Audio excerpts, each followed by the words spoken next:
কবিতাৰ শিৰোনাম হেঁপাহবোৰত বিলীন হোৱা মনেৰে। আনন্দৰ মুহূৰ্তবোৰ মনে সদায় ধৰি ৰাখিব বিচাৰে। এইটো সদায় মনে পাহৰি যায়, এই পৃথিৱীত কোনো বস্তু ধৰি ৰাখিব নোৱাৰি। সকলো খন্তেকীয়া। জীৱনৰ হেঁপাহবোৰ কেৱল উপভোগ কৰি যোৱাটোৱেই বিচাৰোঁ, যাতে মনৰ মাজত কোনো ধৰণৰ অশান্তি ৰৈ নাযায়। এয়া হ'ল মোৰ মনৰ কথা, কবিতা আকাৰে লিখিছোঁ।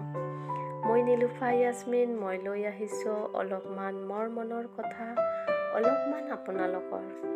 যেতিয়া আমি বহুত আনন্দত থাকোঁ, তেতিয়া আমি একেবাৰে পাহৰি যাওঁ যে এই পৃথিৱীখন একেবাৰে খন্তেকীয়া, নহয়নে? মনত এনেকুৱা লাগে যেন এই পৃথিৱীত চিৰদিনৰ বাবে আহিছোঁ। আৰু যেতিয়া সম্পৰ্কবোৰ অতি সুন্দৰভাৱে মনৰ লগত মিলি যায়, তেতিয়া ভাবোঁ যেন এই সম্পৰ্ক চিৰযুগমীয়া।